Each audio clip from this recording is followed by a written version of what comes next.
Hey y'all, it's Jordan. Welcome to or back to my channel. If you're new, don't forget to subscribe. I always wondered before going to law school, like, how am I going to live? How am I going to pay for rent? How am I going to buy food if I can't work and they don't give financial aid? So in this video, I'm just going to be completely transparent with you all and tell you all of my finances, well, not like, relevant finances and how it kind of works, because it is confusing. So if you see me looking down, I'm looking down at my handy dandy iPad because I made a whole list of things for you all. I'm trying to be more organized this year. So without further ado, let's get into it, y'all, because there's a lot of ground to cover. A little disclaimer is that this video is going to be pretty Howard focused, because if you don't know, now you know. That's the law school that I go to. Every law school is different, so if your law school does something different, feel free to comment that down below. I'm curious. So we're gonna start with the cost, and I'm also, you know what, I'm gonna pull up my laptop so that I can break down the cost of attendance. Howard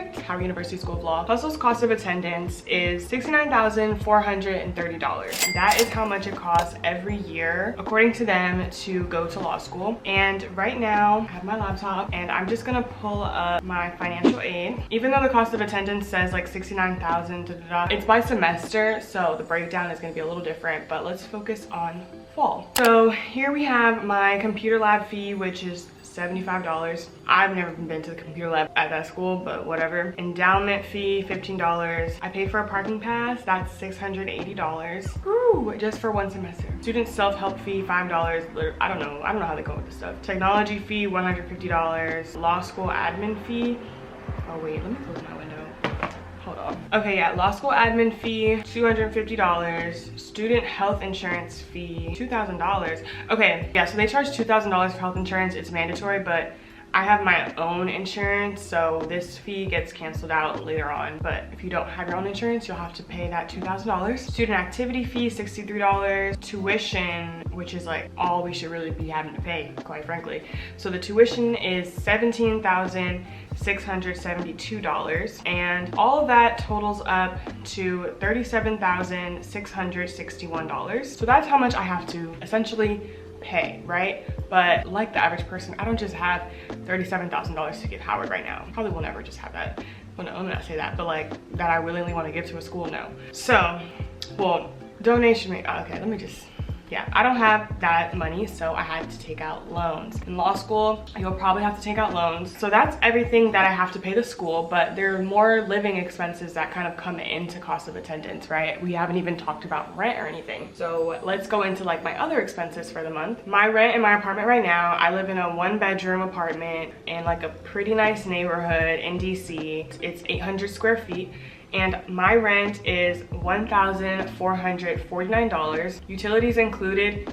Don't ask me. This was like a rare find, y'all. I would say the average person in DC to get this apartment, it's probably gonna run you like close to $2,000 a month, but I got lucky. Okay.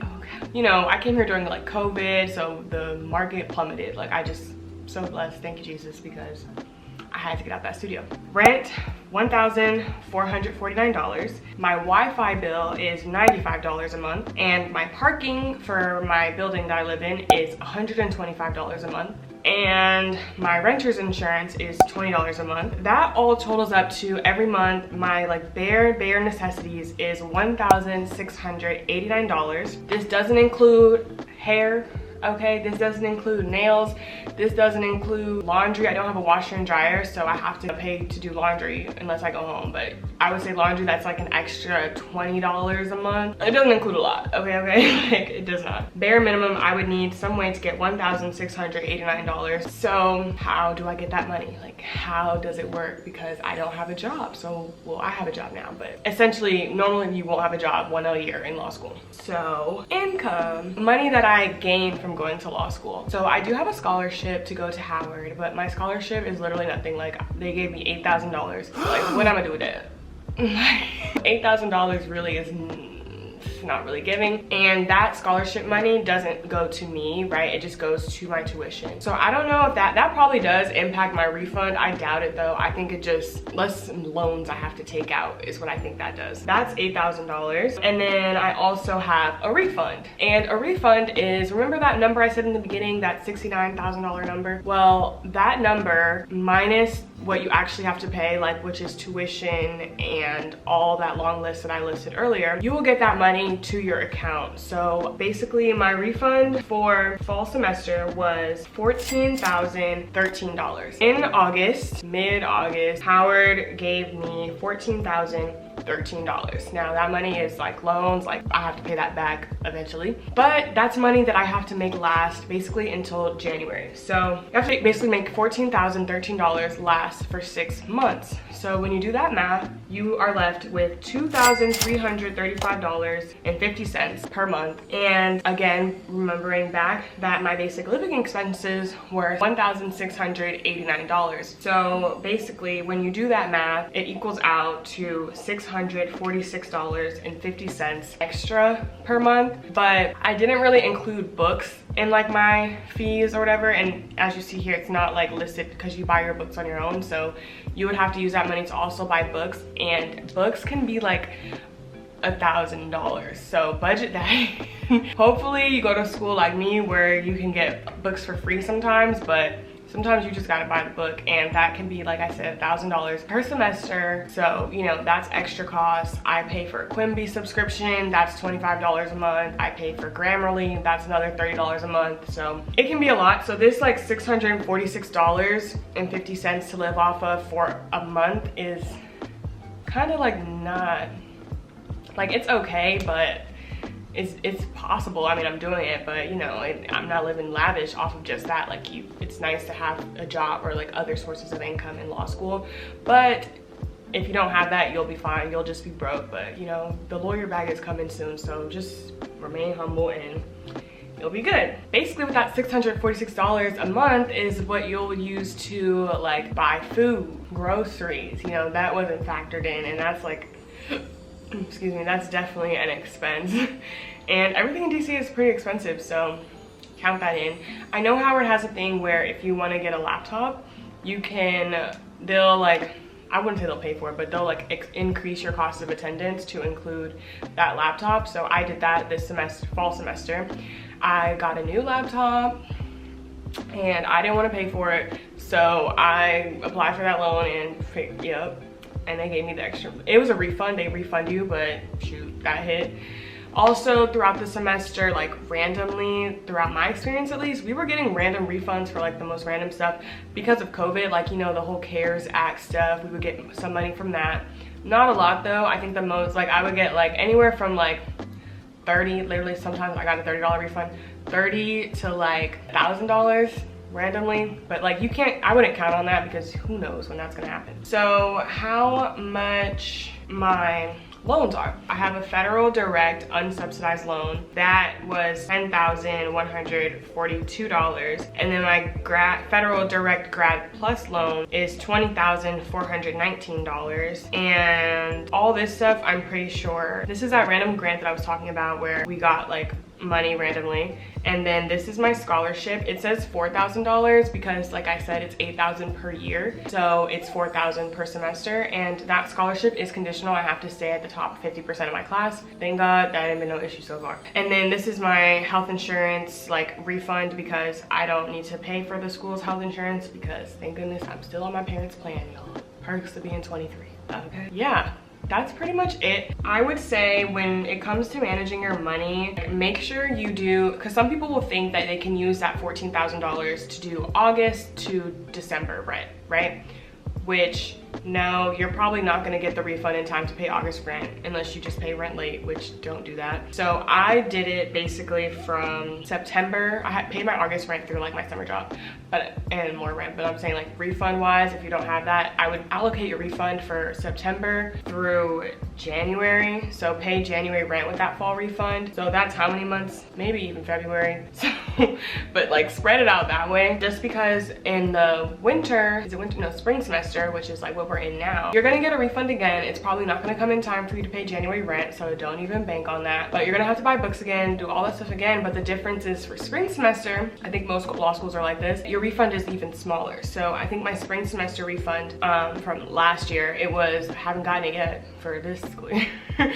And is January 12th and we haven't got our refund, okay? But anyway, my spring semester refund last year, it was $12,000 because they don't pay for your summer rent. The cost of attendance is not like allocated for that. So you kind of need to be mindful, like, okay, if you're gonna do a job, which it's really rare for one else to get paid in the summer, or at least paid enough where they can like live off of that wage, like only that, then you might have to spend your whole refund on your summer rent, because how else are you gonna pay rent, you know? I was just, you know, blessed enough, everything worked out for me and I could just use my money from my job to pay for rent. But if I didn't do that, I would probably have to like find some type of scholarship, grant, I don't know.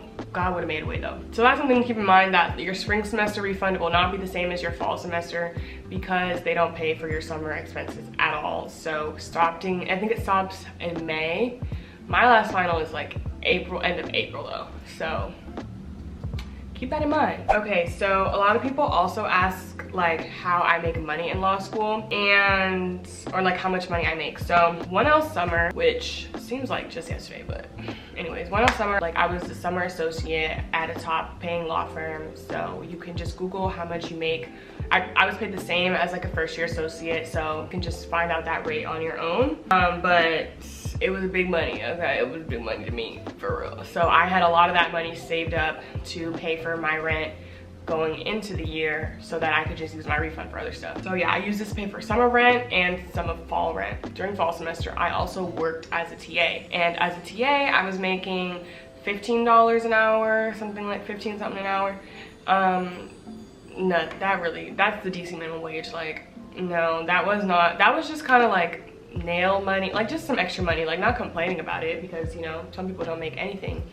But that, I would not think that's like, I mean, you can definitely aspire to be a TA, but everyone can't be a TA in law school. Like you have to have, you have to have done well in the class, already set up where like not that many people can do well, and then you just, so it's like, that was just a great opportunity. I really did it for a resume booster and the money, don't get me wrong, but I'm saying like, that's just the way I made money last semester, but I don't think that's that common. That was $15 an hour, and I didn't really work that often either. Like I was working like maximum 10 to 12 hours a week. Realistically, some weeks I would only work like 5 hours. Like I wasn't doing too much because I'm still a student.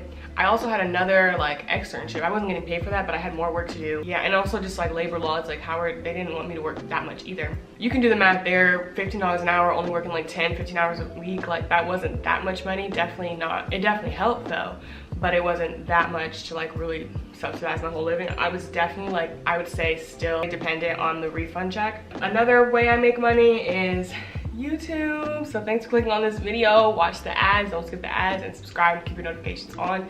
But even YouTube, like that's really not that much money either, and it's not consistent all the time. So it's like some months will be really good and some months not so much. So, and yeah, but passive income through social media is fun and it's easy-ish. So yeah, most of what you live off of in law school is your refund check. So I hope that this video explains like the whole refund process, but I really think I covered everything. Okay, scholarships. So I don't have an outside scholarship. I probably, like, I don't say I probably could have, but I remember when people were sending that stuff out, I was just too lazy. To be 100% honest, I was too lazy to do those applications and fill out a whole essay, and they would probably still reject me. Like I don't take rejection well, so I just didn't even bother. But you can apply for outside scholarships. They're not that many though, I would say that, and I don't really know too much about resources. I'm terrible when it comes to scholarships. And with saving for 1L, I came into law school with like a decent amount of money. I thought I had a lot of money saved up until I moved into my apartment and furnished it, and I was like, wow, that was like basically my graduation money, and that was basically gone. That's the reality of it. It's terrible. Law school is terrible though. So, but anyways, thank you so much for watching this video. Don't forget to like, comment, and subscribe, and leave me any questions you have down below, and I will see you all in the next one. Bye.